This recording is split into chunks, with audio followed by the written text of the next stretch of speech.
Friends, welcome to my YouTube channel. और मेरे YouTube channel पर आप लोगों का स्वागत है।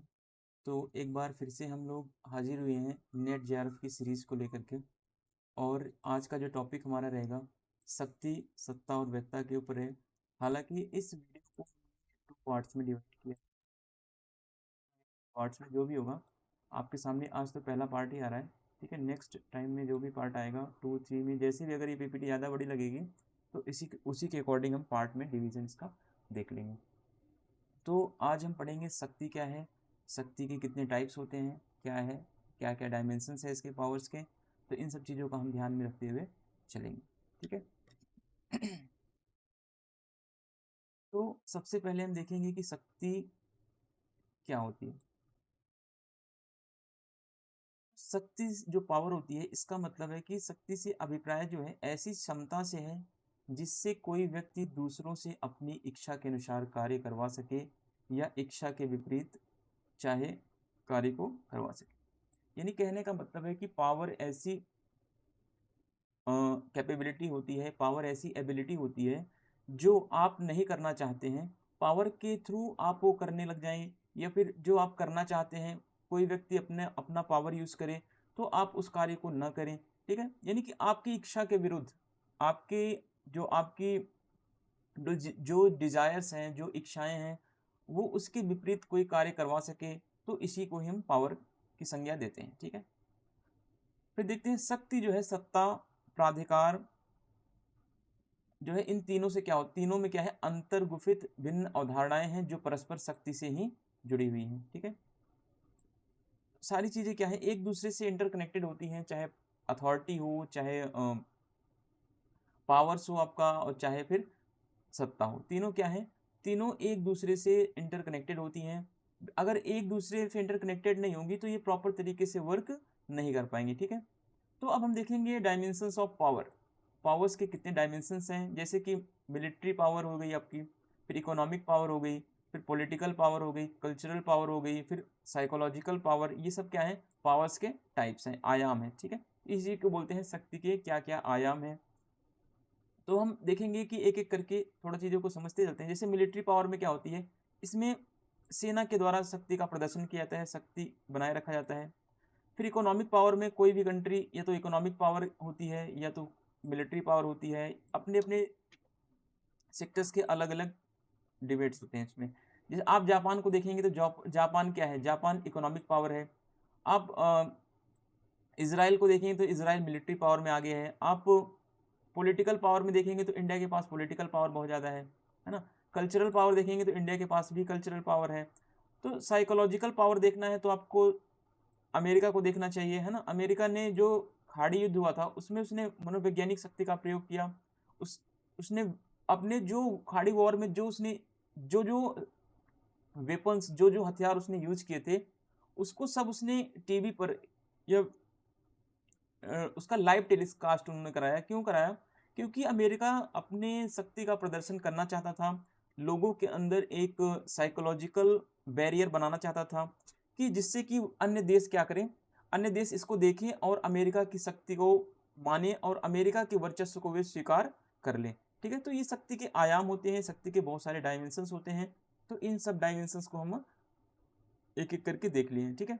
तो हम देखेंगे शक्ति क्या, कुछ चीज़ें ऐसी होती हैं क्या वो शक्ति के अंतर्गत आती हैं। जैसे देखिए, कुछ ऐसी चीज़ें होती हैं जो शक्ति से अलग होती है, जैसे बल। बल में क्या हो जाता है, बल शक्ति नहीं होती, ठीक है। सत्ता क्या होती है, सत्ता भी शक्ति नहीं है। जोड़ तोड़, अनुनय विनय, प्रभाव, ये सब क्या है, इन सबसे शक्ति जो है अलग होती है, ठीक है। ये पावर इन सबसे क्या होती है, अलग होती है। जो ऊपर हमने देखा है कि सत्ता, बल, जोड़ तोड़, अनुनय विनय, ये सब क्या है, ये सब शक्ति प्रयोग के एक माध्यम होते हैं, ठीक है। एक मीडियम है पावर से यूज के, ये शक्ति नहीं है, ठीक है। फिर अब देखेंगे राजनीति विज्ञान में शक्ति का अध्ययन कब से हुआ स्टार्ट हुआ, study of power in political science. तो बेसिकली ये क्या होता है कि ये सेकेंड वर्ल्ड वॉर के बाद, ठीक है, after second world war political science developed as a science of power, and due to this the study of power was considered more important than the study of state and government. कहने का मतलब है कि second world war के बाद क्या होता है कि राजनीति विज्ञान का विकास होता है, पॉलिटिकल साइंस का डेवलपमेंट होता है और शक्ति विज्ञान के रूप में इसका, या पावर साइंस के रूप में इसका स्टडी होना शुरू हो जाता है।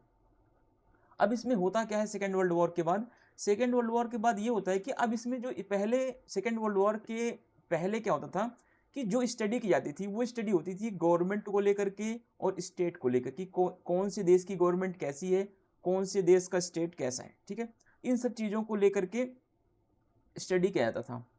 और अब क्या हुआ, अब सेकेंड वर्ल्ड वॉर जैसे हुआ, सेकेंड वर्ल्ड वॉर के बाद क्या हुआ, अब जो है अब स्टेट की स्टडी और उसके गवर्नमेंट की स्टडी, अब इन सब चीज़ों पर ज़्यादा फोकस नहीं किया गया। अब जो है ज़्यादा फोकस होने लगा पावर ऑफ स्टडी, ठीक है, शक्ति के अध्ययन को अत्यधिक महत्वपूर्ण माना जाने लगा। ठीक है, अब सेकेंड वर्ल्ड वॉर के बाद क्या होता है, राजनीति विज्ञान में शक्ति के अध्ययन को, पावर्स की स्टडी को महत्वपूर्ण स्थान मिल गया, इंपॉर्टेंट प्लेस मिलता है यहाँ से। और इसको आगे बढ़ाने में कुछ ऐसे थिंकर्स हैं, इसको प्रमोट करने में, जैसे कि देखेंगे आप चार्ल्स मेरियम, ठीक है, चार्ल्स मेरियम है। अमेरिका में जो व्यवहारवाद आया, जो विज्ञानवाद आया कि अब साइंस में, ये पॉलिटिकल साइंस में अब क्या चीज़ें होंगी, अब व्यवहार के अकॉर्डिंग ये सिचुएशंस कैसे बदल रही हैं, कैसे सेकेंड वर्ल्ड वॉर आ रहा है, कैसे सेकेंड वर्ल्ड वॉर के बाद क्या क्या गवर्नमेंट के फॉर्म ऑफ गवर्नमेंट चेंजेस हो रहे हैं, कहाँ पे डेमोक्रेसी आ रही है, कहाँ पे कौन सा शासन आ रहा है। तो इसमें क्या, इसमें अब स्टडी होने लगा कि अब पावर्स को कैसे हम कंट्रीब्यूट करें, पावर्स को कैसे कंट्रोल करें, इन सब चीज़ों का भी स्टडी होने लगा। तो अमेरिका में व्यवहारवाद के जन्मदाता जो हैं वो चार्ल्स मेरियम ने राजनीति विज्ञान में, पॉलिटिकल साइंस में पावर्स की स्टडी को क्या बना दिया, एक सेंटर बना दिया। ठीक है, Charles मेरियम the father of behaviourism in America made power the centre of study in political science. इन्होंने क्या कर दिया कि इन्होंने जो है व्यवहारवाद के एक तो जन्मदाता है, एक फादर है, एक तो इनको बोला जाता है। दूसरी बात, इन्होंने जो राजनीति विज्ञान था, ठीक है, उसमें इन्होंने शक्ति के, पावर्स की स्टडी को इंपॉर्टेंट रोल दिया। अब हम देखते हैं कि इसके बाद और कौन कौन से थिंकर्स आए जो राजनीति विज्ञान में शक्ति के विज्ञान के महत्व को आगे बढ़ा रहे थे। फिर अगले जो थिंकर्स आते हैं, हेरोल्ड लासवेल इनका नाम है, ठीक है। इन्होंने अपनी रचना, इनकी जो बुक्स है, politics, who gets what when and how, ठीक है, ये कह रहे हैं कि राजनीति विज्ञान में कब क्या किसको कहाँ मिला, इन सब चीज़ों का अध्ययन करने का इन्होंने भी शक्ति के, पावर्स को भी अपने सेंट्रल थीम बना दिया। ठीक है, इन्होंने भी अपनी स्टडी में क्या किया, शक्ति को ही, पावर्स को ही बहुत ज़्यादा इंपॉर्टेंट रोल दिया। फिर राजनीति विज्ञान को शक्ति की विषय वस्तु के रूप में कैटलिन, मार्टिन कैप्लान, मार्गेंथाउ आदि विचारक ऐसे हैं जिन्होंने राजनीति विज्ञान में पावर्स को बहुत ज़्यादा महत्व दिया। हालांकि मार्टिन कैप्लान को हम इंटरनेशनल रिलेशंस में पढ़ते हैं, ठीक है, मार्गेंथाउ को इंटरनेशनल रिलेशन में पढ़ेंगे। तो इन सब चीज़ों को हम आगे पढ़ेंगे, उनके अकॉर्डिंग क्या है, क्या होता है नेशनल इंटरेस्ट, इन सब चीज़ों को हम वहाँ पे देखेंगे। अभी हमारा टॉपिक पॉलिटिकल थ्योरी का है, तो हम पॉलिटिकल थ्योरी पर फोकस करें। तो जो अब इसमें हमें एग्जाम के पॉइंट्स ऑफ व्यू से क्या इंपॉर्टेंट चीज़ें हमारे लिए, तो जो हेरोल्ड लॉसवेल की बुक्स आई है 1936 में, politics, who gets what when and how, ये सबसे ज़्यादा इंपॉर्टेंट है। ये क्वेश्चन पूछता है कि ये बुक किस पर लिखी गई है, तो ये बुक जो लिखी गई है ये स्टडी ऑफ पावर पर लिखी गई, शक्ति के अध्ययन पर लिखी गई है बुक। तो शक्ति का अध्ययन कैसे किया जाए, शक्ति के क्या क्या डायमेंशंस होते हैं, इन सब चीज़ों को इसमें कवर अप किया गया है। फिर आधुनिक युग में शक्ति का जो अनुभविक रूप में अध्ययन करने का श्रेय मिलता है, तो ये रॉबर्ट डेहल को मिलता है। ठीक है, रॉबर्ट डेहल को मिल दिया जाता है the credit of studying power imperially in the modern era goes to Robert Dahl. ठीक है, तो रॉबर्ट डेहल क्या है, आधुनिक युग में जो मॉडर्न एज में पावर्स की स्टडी कर रहे हैं, तो इसका क्रेडिट इनको मिलता है। फिर रॉबर्ट डेहल की बुक्स कौन सी है, तो हु गवर्न्स है, बहुत बार पूछा जाता है एग्जाम में, ये मोस्ट इंपॉर्टेंट है। तो आप लोग क्या करना कि जो मैं बुक्स इसमें लिखवा रहा हूँ इसकी आप एक तो लिस्ट बना लेना, ठीक है, या तो मैं लिस्ट प्रोवाइड आपको करवा दूंगा। Who governs democracy and power in an American city, ठीक है, ये कह रहे हैं कि शासन कौन करता है, अमेरिकन सिटी में डेमोक्रेसी एंड शक्ति किसके पास होती है, कैसी चीज़ें चलती हैं, तो ये सारी चीज़ों को इन्होंने अपनी पुस्तक में बता रखा है। ये तो हमने देख लिया कि व्यवहारवादियों के अनुसार क्या क्या शक्ति की परिभाषा होती है, शक्ति कैसे कैसे स्टडी में आई, कैसे पॉलिटिकल साइंस का सेंट्रल थीम बनाई है। ठीक है, अब हम देखेंगे एक मार्क्सवादी जो मार्क्सिस्ट थिंकर हैं, इनके अकॉर्डिंग शक्ति क्या होती है ना, ये क्या मानते हैं शक्ति को। इनकी मान्यता जो है, ये कह रहे हैं कि शक्ति की संकल्पना जो है वो कैसी है, इकोनॉमिक है, आर्थिक है। ठीक है, जो पावर होती है वो इकोनॉमिक सेक्टर से रिलेटेड होती है। मार्क्स ने शक्ति को उत्पादन के संबंध एवं साधन के रूप में देखा है। अब देखिए, मार्क्स कह रहे हैं कि जो शक्ति होती है, शक्ति हमेशा दो चीजों में डिवाइड होती है। एक तो उत्पादन के संबंध कैसे हैं, ठीक है, और उत्पादन के साधन कैसे हैं। अगर उत्पादन के संबंध जो हैं वो मालिक, देखिए उत्पादन के जो संबंध हैं, यानी कि एक तो मजदूर होगा एक तरफ, दूसरी तरफ क्या होगा, मालिक होगा। तो जिसके जो मालिक होगा हमेशा शक्ति उसी के पास होगी, मजदूरों के पास कोई शक्ति नहीं होती, ऐसा मार्क्स का मानना है। फिर मार्क्स दूसरी तरफ कहते हैं कि उत्पादन के संबंध कैसे हैं।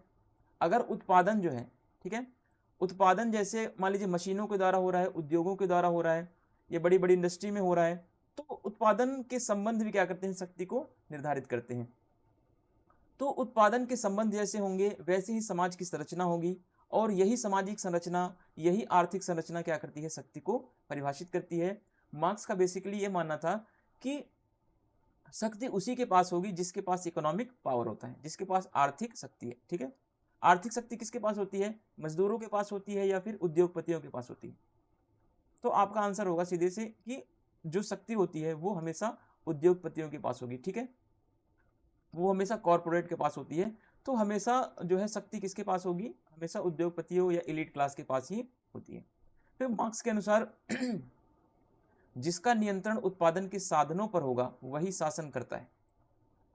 यानी मार्क्स कह रहा है कि जो उत्पादन को नियंत्रित करेगा, ठीक है, कि उत्पादन कैसे करना है, कितने स्तर पर करना है, कैसे प्रोडक्शन हमें करना है, ये प्रोडक्शन को कैसे कंट्रोल करना है, तो ये सब करता कौन है, ये सब मजदूर नहीं करते, ये सब मालिक करते हैं, ये सब जो है अमीर क्लास के लोग करते हैं, एलीट क्लास के लोग करते हैं। तो मार्क्स का मानना है कि जो उद्योगपति हैं, जो बिजनेस क्लास के लोग हैं, उन्हीं के पास पावर होगी, क्योंकि वो क्या करते हैं, वो कंट्रोल बना के रखते हैं। ठीक है, कि कंट्रोल ओवर करते हैं प्रोडक्शन की, कैसे प्रोडक्शन करना है, कैसे रूल्स एंड रेगुलेशंस बनाने हैं प्रोडक्शंस के।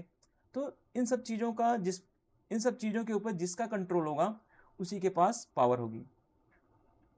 मार्क्स सभी सामाजिक संरचनाओं को शक्ति पर आधारित मानता है तथा क्रांति कर उसे बदल डालने का आह्वान भी करता है।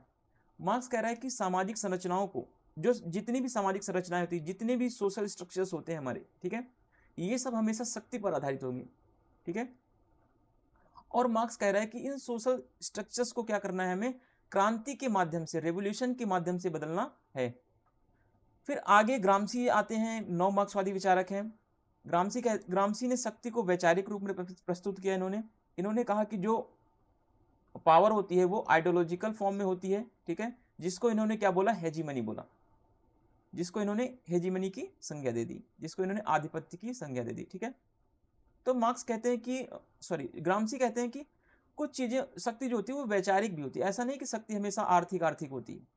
जबकि मार्क्स क्या बोल रहा है, मार्क्स कह रहा है कि शक्ति हमेशा कैसी होती है, आर्थिक होती है। ठीक है, शक्ति हमेशा आर्थिक होती है, ऐसा मार्क्स का मानना है। जबकि नौ मार्क्सवादी ग्रामसी कह रहा है कि शक्ति जो होती है वो वैचारिक भी होती है। ठीक है, अब एक क्वेश्चन यहाँ पे ये बन के उठता है कि मार्क्स ने जो आर्थिक निर्धारणवाद की संकल्पना दी कि जैसे अर्थव्यवस्था होगी वैसा ही समाज होगा, तो ग्रामसी जैसे नौ मार्क्सवादियों ने क्या कर दिया है, जितने भी नौ मार्क्सवादी विचारक थे सब ने मार्क्स के आर्थिक निर्धारणवाद की संकल्पना को नकार दिया। जो मार्क्स ने इकोनॉमिक डिटर्मिनेशन का कॉन्सेप्ट दिया था उसको नौ मार्क्सवादियों ने नकार दिया, चाहे वो ग्रामसी हो, चाहे वो कोई भी थिंकर नौ मार्क्सवादी हो। ठीक है, फिर नौ मार्क्सवादी वैचारिक शक्ति या प्रधानता के विश्लेषण पर जोर देते हैं। फिर निकोस पोलांजा एक थिंकर हैं, इनके अनुसार शक्ति अवैयक्तिक सामाजिक संरचना का परिणाम होती है। ठीक है, ये कह रहे हैं कि जैसी सामाजिक संरचना होगी वैसी ही शक्ति होगी। ठीक है, वैसी ही शक्ति का रिजल्ट आएगा। अब देखते हैं निकोस पोलांजा की रचना क्या है, political power and social classes. ये इंपॉर्टेंट बुक है इनकी। इन्होंने ये बोला कि जो सामाजिक संरचनाएं होती हैं, ठीक है, सामाजिक संरचनाओं के द्वारा ही शक्ति का निर्धारण होता है, जैसी सामाजिक संरचनाएं होंगी वैसे ही शक्ति का रूप होगा। फिर रॉल्फ मिलीबैंड एक थिंकर हैं, इन्होंने बोला, इनकी एक जो फेमस बुक है the state in capitalist society, ये कह रहे हैं पूंजीवादी राज्य में, पूंजीवादी समाज में, है ना, राज्य का स्वरूप कैसा होगा। The state in capitalist society, पूंजीवादी राज्य में, पूंजीवादी समाज में राज्य का स्वरूप कैसा होगा, तो इसकी बात इन्होंने करी है रॉल्फ मिलीबैंड। ये सारी बुक्स क्या करना आप लोग, इंपॉर्टेंट बुक्स हैं, इन सब बुक्स को आप लिखते जाना, क्योंकि ये सारे क्वेश्चन नेट में आए हुए हैं और नेट में हमेशा ये पूछते रहेंगे। और इन सब चीज़ों को रिवीजन में रखिए, बिना आप रिवीजन के आप नेट एग्जाम क्लियर नहीं कर सकते।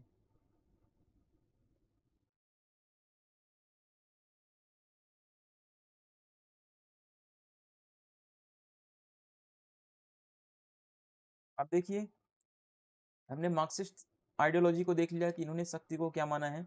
अब दूसरी तरफ हम देखते हैं कि उदारवादी जो लिबरल थिंकर्स होते हैं, ठीक है,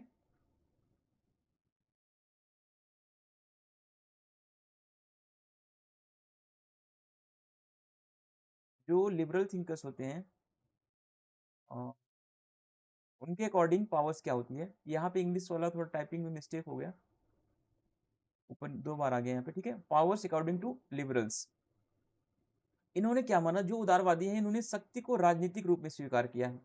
जो लिबरल थिंकर्स हैं इन्होंने बोला कि जो पावर्स होती है, जो शक्ति होती है, उसका नेचर कैसा होता है, उसका नेचर पॉलिटिकल होता है, ठीक है। जिसमें लॉक है, बेंथम है, इन सब ने क्या किया, बेंथम ने जनता की शक्ति का ही समर्थन किया और किसी भी टाइप्स को इन्होंने शक्ति के रूप में स्वीकार नहीं किया। जैसे मार्क्स ने कहा कि शक्ति आर्थिक होती है और ग्रामसी ने बोला शक्ति वैचारिक होती है, आइडियोलॉजिकल होती है। तो ऐसा नहीं, उदारवादियों ने कहा कि न तो शक्ति वैचारिक होती है, ना ही शक्ति आर्थिक होती है, बल्कि शक्ति कैसी होती है, पावर्स कैसा होता है, पॉलिटिकल होता है, ठीक है। जिसमें लॉक, बेंथम, ठीक है, इन्होंने समर्थन इसका किया है। फिर शक्ति संविधान एवं राजनीतिक व्यवस्था में क्या होती है, विद्यमान होती है, ऐसा उदारवादियों का मानना है। अब क्वेश्चन आ जाएगा, उदारवादियों के अनुसार शक्ति क्या क्या है। पहला ऑप्शन दे देगा शक्ति आर्थिक होती है, पहला ऑप्शन। दूसरा ऑप्शन देगा शक्ति राजनीतिक होती है। तीसरा दे देगा शक्ति जो है वो वैचारिक होती है। चौथा ऑप्शन दे देगा शक्ति जो है संविधान एवं राजनीतिक व्यवस्था में विद्यमान होती है। तो कौन कौन से ऑप्शन सही होंगे। पहला ऑप्शन शक्ति आर्थिक होती है, यही गलत हो जाएगा, ठीक है।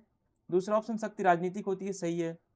अब शक्ति जो है वैचारिक होती है, नहीं, वैचारिक नहीं होती, ठीक है। उदारवादियों का मानना है कि शक्ति जो होती है वैचारिक नहीं होती। फिर चौथा ऑप्शन क्या है आपका, शक्ति संविधान एवं राजनीतिक व्यवस्था में विद्यमान होती है, तो ये ऑप्शन सही हो जाएगा। तो इस तरीके से आप जब तक रियलाइज नहीं करेंगे चीज़ों को, तो आप चीज़ों को कर नहीं पाएंगे, नहीं, आप रटते रह जाएंगे, ठीक है। रटना नहीं है, आपको समझते हुए चलना है। अब हम देखते हैं शक्ति की जो परिभाषा है, नारीवादियों ने, फेमिनिस्ट थिंकर्स ने क्या बोला है शक्ति को लेकर के। नारीवादियों के अनुसार शक्ति, पावर अकॉर्डिंग टू फेमिनिस्ट। तो फेमिनिस्ट जो बोल रही हैं कि इनके अकॉर्डिंग क्या है, जो प्रतिसत्ता एक समरूप संरचना नहीं है। नारीवादियों का मानना है कि बहुत सी प्रतिसत्ताएं जो विभिन्न ऐतिहासिक, डोरो, भौगोलिक क्षेत्र और सांस्कृतिक समुदायों से अलग होती हैं। इसके अलावा दमन के दूसरे रूपों से पितृसत्ता का दायरा जुड़ा होता है। इसने इसकी अंत की क्रिया भी क्या होती है, होती है, इससे इसकी अंत की क्रिया भी होती है। देखिए जो फेमिनिस्ट थिंकर हैं, यहाँ पे थोड़ी सी मिसटाइपिंग हो गई है, पितृसत्ता होना चाहिए, ठीक है। देखिए जो फेमिनिस्ट थिंकर हैं ये बोल रहे हैं कि जो पैट्रियार्की होती है, जो पैट्रियार्की होती है, इसकी जो है इक्वल स्ट्रक्चर नहीं होती, ठीक है। इसकी जो संरचना होती है एक समरूप नहीं है, बल्कि कैसी होती है, ये अलग अलग समाजों में अलग अलग होती है, ठीक है। नारीवादियों का और मानना है कि बहुत सी ऐसी सत्ताएं होती हैं जो विभिन्न ऐतिहासिक, भौगोलिक और क्षेत्र सांस्कृतिक समुदाय से क्या होती है, अलग होती हैं। और इसके अलावा एक दमन के दूसरे रूपों में सत्ता का दायरा क्या होता है, जुड़ा होता है। यानी कि ये कहना चाह रही हैं कि जो नारीवादी हैं, ठीक है, जो नारीवादी थिंकर हैं, ये बोल रही हैं कि जितने भी शक्तियां होती हैं वो हमेशा पैट्रियार्की के पास होती है, वो हमेशा पुरुष समाज के पास होती है। महिलाओं के पास कोई भी शक्ति नहीं होती है, क्योंकि महिलाओं की स्थिति हमेशा जो है वो दबी कुचली रहती है, वो हमेशा डिप्रेस्ड क्लास की होती है। ऐसा होने के पीछे क्या रीजन है, ऐसा होने के पीछे महिलाओं की जो है वो सामाजिक और भौगोलिक स्थितियां हैं। ठीक है, तो इन सब के अलावा बहुत सारी चीज़ें और होती हैं जिससे कि महिलाओं की स्थिति या महिलाओं के पास समाज में शक्ति नहीं होती।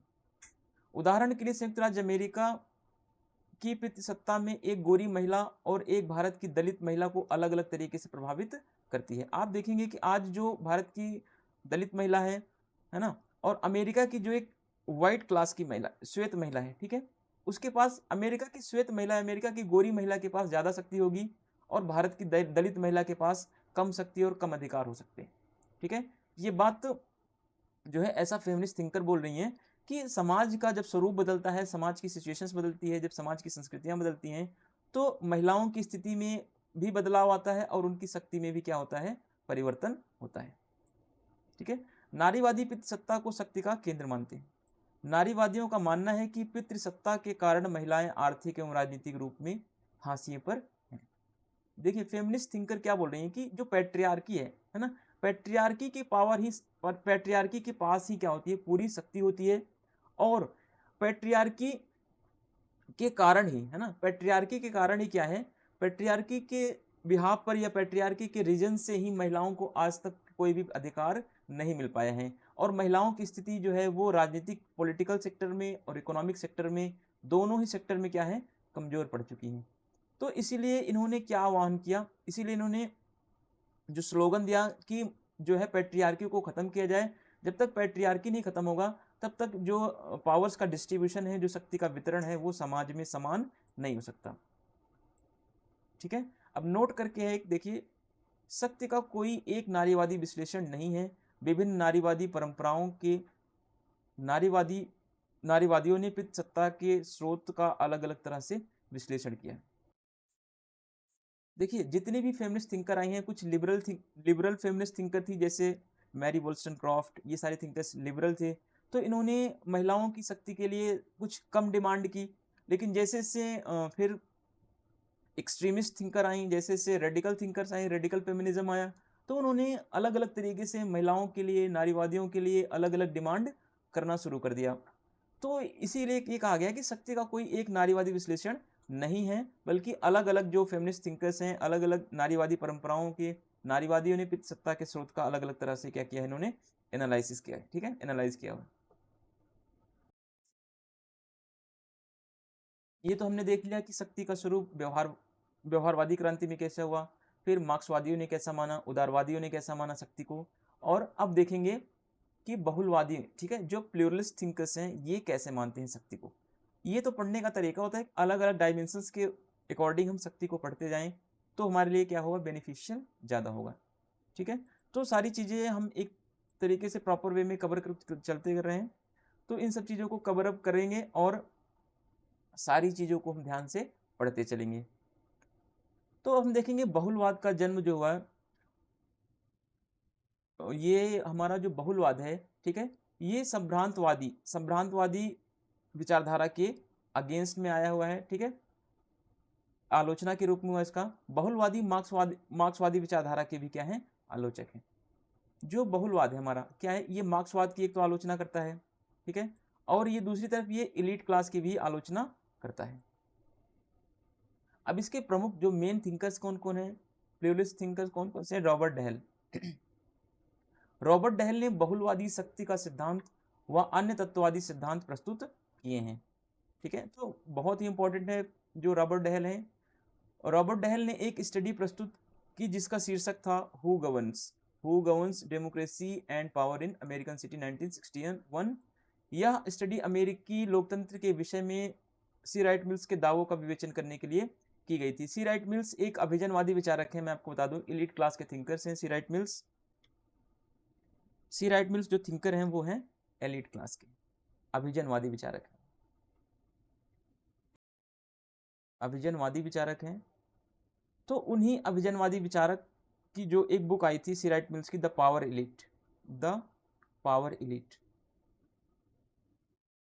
इलीट बुक आई थी सी राइट मिल्स की।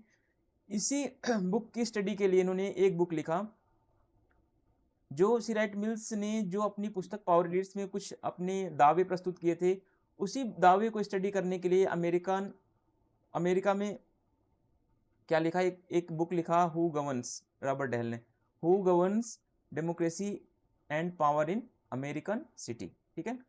तो ये बहुत ही इंपॉर्टेंट बुक है, और द पावर एलिट, दोनों ही इंपॉर्टेंट बुक है। तो बहुलवादी दृष्टिकोण के अनुसार लोकतांत्रिक राज्यों में दबाव समूहों के पास वास्तविक शक्ति होती है।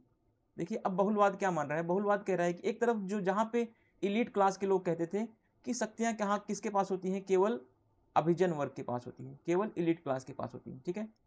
तो वहीं पे जैसे ही बहुलवाद आता है, बहुलवाद ने बोल दिया कि जहाँ जहाँ पे डेमोक्रेसी होगी, जहाँ जहाँ पे डेमोक्रेटिक स्टेट होंगे, वहाँ पे दबाव समूहों के पास शक्तियाँ होंगी, ठीक है। जो वास्तविक शक्तियाँ होंगी वो किसके पास होंगी, दबाव समूहों के पास होगी या प्रेशर ग्रुप्स के पास होंगी। फिर प्रजातांत्रिक समाजों में शक्ति कई वर्गों में विभाजित होती है, लेकिन जो इलीट क्लास मानता है, इलीट क्लास क्या मानता है कि लोकतंत्र में केवल शक्ति कुछ गिने चुने लोगों के पास होती है, कुछ गिने चुने लोगों के पास होती है। जो एलिट क्लास के लोग होते हैं उन्हीं के पास शक्तियां होती हैं। लेकिन बहुलतंत्र क्या कह रहा है, बहुलवाद क्या कह रहा है, बहुलवाद कह रहा है कि प्रजातंत्र जहां पे होगा, जहां पे लोकतंत्र होगा, वहां पे शक्तियां गिने चुने लोगों के पास नहीं बल्कि कई वर्गों में डिवाइड होगी। ये ध्यान रखना, ठीक है, कई वर्गों में डिवाइड होगी। ये मोस्ट इंपॉर्टेंट है, यहाँ से क्वेश्चन बहुत बार पूछा जाता है, तो आप इन सब चीज़ों को अच्छे से याद करते चलिए, ठीक है। अब देखिए शक्ति केवल अभिजात वर्ग के पास ही नहीं होती, ऐसा कौन बोलता था, इलीट क्लास के जो थिंकर्स, जो सी राइट मिल्स थे, मोस्का थे, मिचेल्स थे, परेटो थे, इन सब ने बोला कि शक्ति जो होती है वो केवल इलीट क्लास के पास होती है, वो केवल अभिजन वर्ग के पास होती है। लेकिन यहाँ पे रॉबर्ट डेहल ने बोला कि शक्ति केवल अभिजन वर्ग के पास नहीं होती बल्कि सामान्य नागरिकों के पास भी शक्तियाँ होती हैं, जिसे वे दबाव समूह के सदस्य के रूप में उपयोग करते रहते हैं। अब यहाँ पे जो रॉबर्ट डेहल है, रॉबर्ट डेहल ने जो बुक लिखी who governs democracy and power in American city 1961 में ये लिखा, इन्होंने बेसिकली बुक यही लिखा, इसीलिए लिखा क्योंकि ये जो है वो ये चाह रहे थे कि जो एलीट क्लास के थिंकर्स हैं, ठीक है, जो एलीट क्लास के थिंकर्स का मानना था कि जो शक्ति होती है वो एक विशेष वर्ग में होती है, वो एलीट क्लास के पास होती है। तो इन्हीं के विचारों को ऑपोजिशन में लिखा, इन्हीं के विचारों को कंट्राडिक्ट करने के लिए, इन्हीं के विचारों का खंडन करने के लिए इन्होंने एक बुक लिखा who governs democracy and power in American city.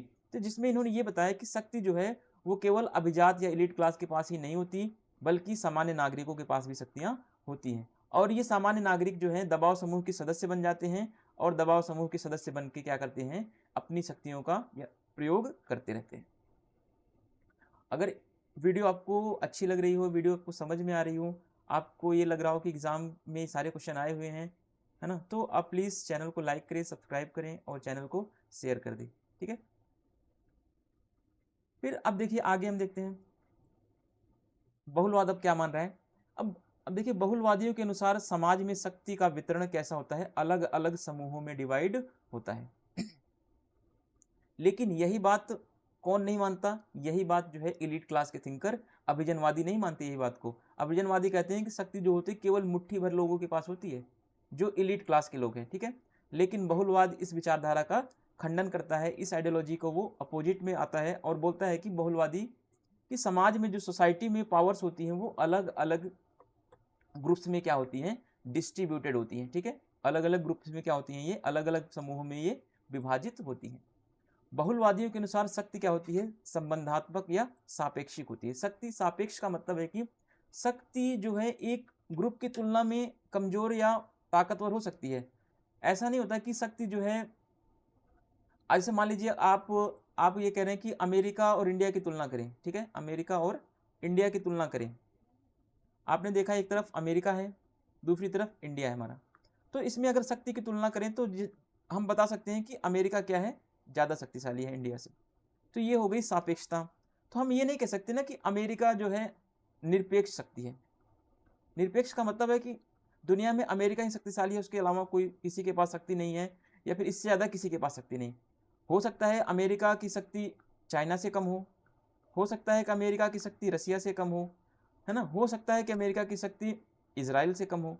तो ये क्या है, जब निरपेक्षता की बात आती है, जब हम कहते हैं कि एब्सोल्यूट चीज़ें हैं, तो एब्सोल्यूट का मतलब ये हो जाता है कि दुनिया में एकमात्र शक्ति है यही, इसके अलावा और किसी के पास इतनी शक्ति नहीं है। तो जो बहुलवाद है, जो हमारा प्लूरलिस्ट थिंकर है, ये कह रहे हैं कि शक्ति जो होती है वो हमेशा संबंधों के साथ जुड़ी होती है और ये हमेशा सापेक्ष होती है, रिलेटिव होती है। क्लियर?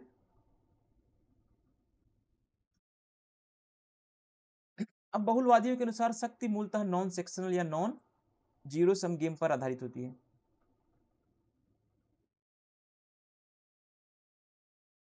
अब ये सबसे ज्यादा इंपॉर्टेंट ये है कि बहुलवादी व्यवस्था के प्रमुख लक्षण क्या होते हैं, कि बहुलवाद में क्या क्या चीजें पाई जाती है।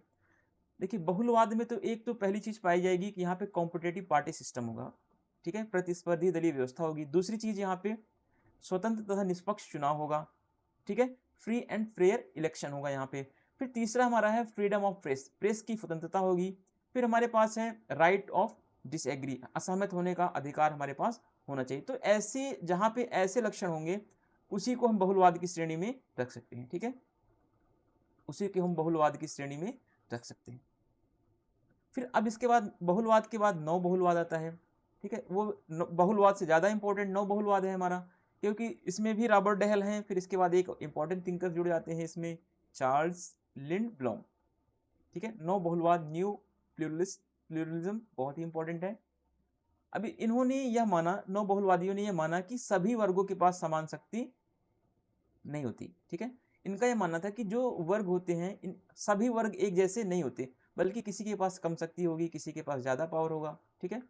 कॉरपोरेट वर्ग के पास जो होते हैं, जो बिजनेस मैन होते हैं, उनके पास अन्य वर्गों की तुलना में शक्तियाँ ज़्यादा होती हैं। अतः अमेरिका में पूर्ण रूप से बहुलवादी न होकर विकृत बहुलवादी है, जो कारपोरेट वर्ग को अधिक वरीयता देता है। यानी कहने का मतलब है कि रॉबर्ट डहेल और चार्ल्स लिंडब्लॉम ये बताना चाह रहे हैं कि नव बहुलवाद ये बताना चाह रहे हैं कि जो शक्तियाँ होती हैं, ठीक है, ये हर वर्ग के पास इक्वल डिस्ट्रीब्यूशन इसका नहीं होता। शक्तियों का विभाजन जो है वो सभी वर्गों के पास समान नहीं होता, बल्कि अमेरिका में आप देखेंगे जो कॉरपोरेट वर्ग के लोग हैं उनके पास जो है वो शक्तियाँ बहुत ज़्यादा हैं, ठीक है। फिर हम आगे देखेंगे, नव बहुलवादी जो है विचार कहीं ना कहीं मार्क्सवादी विचारों से मेल खाते हैं। देखिए मार्क्सवादी भी यही मान रहे हैं कि जो शक्ति का स्वरूप होता है, ठीक है, शक्ति का जो स्वरूप होता है वो थोड़ी बहुत शक्तियां जो है वो अमीर वर्ग के पास होगी, थोड़ी बहुत शक्तियां गरीब वर्ग के पास होती हैं। लेकिन ज़्यादा शक्ति किसके पास होगी? ज़्यादा शक्तियां जो होती हैं वो हमेशा जो है उद्योगपति के पास होगी, ठीक है, हमेशा जो ज़्यादा शक्ति होगी वो उद्योगपति के पास होगी। यानी जो बिजनेस को मैनेज कर रहा है, ठीक है, जो बिजनेस को मैनेज करता है, जो प्रोडक्शन के ऊपर कंट्रोल रखता है, उसी के पास ज़्यादा शक्ति होती है, ठीक है। फिर अब देखिए ये तो बहुलवाद, हम नौ बहुलवाद पढ़ लिया। अब शक्ति का विशिष्ट वर्गीय सिद्धांत क्या है ना, शक्ति का विशिष्ट वर्गीय सिद्धांत। इसमें देखिए विशिष्ट वर्ग की क्या क्या मान्यताएं हैं, एलीट क्लास क्या क्या कॉन्सेप्ट देता है। इसका विकास जो है मार्क्सवादी विचारों का खंडन करने के लिए या खंडन करने के संदर्भ में हुआ है। अब देखिए कि अब क्वेश्चन यहाँ से ये बनेगा, सबसे ज़्यादा पढ़ने ज़्यादा इंपॉर्टेंट आपको क्वेश्चन पे ध्यान रखना है, ठीक है। विशिष्ट वर्ग जो सिद्धांत है ये कहाँ से आया हुआ है? ये इसका जन्म जो हुआ है ये मार्क्सवाद का विरोध करने के लिए हुआ है, ठीक है, मार्क्सवाद का विरोधी है ये। पहला क्वेश्चन आपका तैयार हुआ कि जो एलीट क्लास की थियरी है ये मार्क्सवाद के विरोध में आई हुई है। देखिए मार्क्स के अनुसार उत्पादन प्रणाली के स्वामित्व के आधार पर समाज जो है दो वर्गों में क्या होता है, विभाजित होता है। एक शोषक वर्ग होता है, दूसरा शोषित वर्ग होता है, ऐसा मार्क्स का मानना है।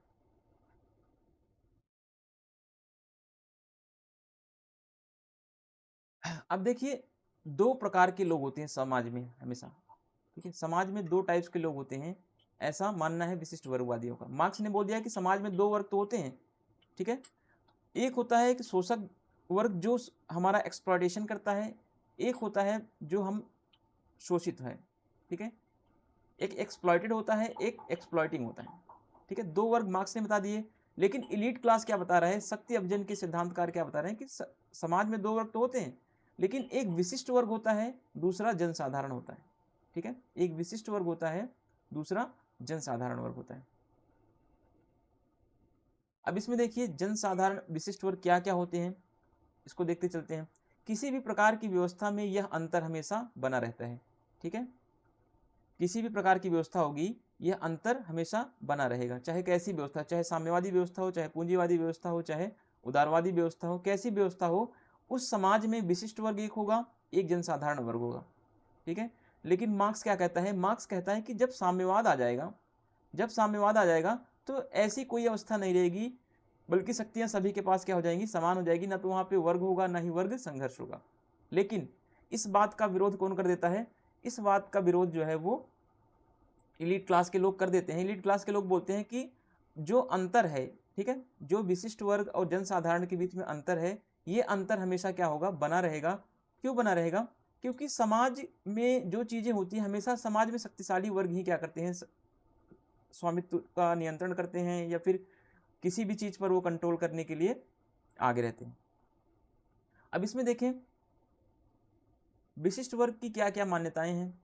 विशिष्ट वर्ग जो इलीट क्लास के थिंकर्स हैं वो क्या क्या चीजें मानते हैं, क्या क्या बोल रहे हैं वो, ठीक है। देखते हैं the specific beliefs are the as follows. विशिष्ट वर्ग की मान्यताएं क्या है, निम्नलिखित हैं।